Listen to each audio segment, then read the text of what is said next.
क्या आप देश और दुनिया की खबरों से रह जाते हैं बेखबर?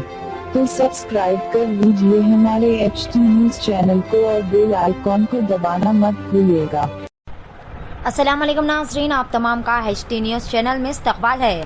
चंद्रायन गुट्टा पुलिस ने तकनीकी महारत के साथ ATM सेंटर्स में मसाइल पैदा करते हुए चोरी और धोखाधड़ी करने के इल्ज़ाम में 4 अफराद को कर लिया गिरफ्तार और उनके कब्जे से मुख्तलिफ बैंक अकाउंट्स के 26 कार्ड्स, 25,000 रुपये की नकद रकम और 4 सेलफोन्स को भी बरामद कर लिया। तफसीलात के मुताबिक चंद्रायन गुट्टा पुलिस ने 4 आदि सारिक धोखेबाजों को गिरफ्तार कर लिया जो कि धोखाधड़ी के जरिए लोगों को लूट रहे थे। मुलजिमान के नाम आसिफ खान, उम्र 23 साल, जो कि पेशे से ऑटो ड्राइवर बताए जा रहे हैं। दूसरा मुलजिम मोहम्मद सादिक, उम्र 22 साल। तीसरा मुलजिम मोहम्मद रेहान, उम्र 22 साल, जो कि सेंटरिंग का काम किया करता है। और चौथा मुलजिम मोहम्मद सोहेल, उम्र 24 साल है। पुलिस ने इनके कब्जे से 26 ATM कार्ड्स, 25,000 रुपये की नकद रकम और 4 सेलफोन्स बरामद कर लिए।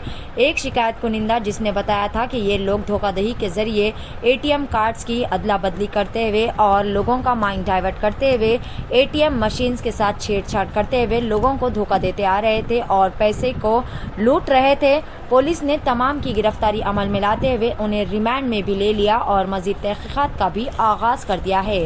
पेश है HT न्यूज़ चैनल के लिए यह खुसूसी रिपोर्ट। मजीद ताज़ा तरीन खबरों से बाखबर रहने के लिए चैनल को ज़रूर सब्सक्राइब कर ले।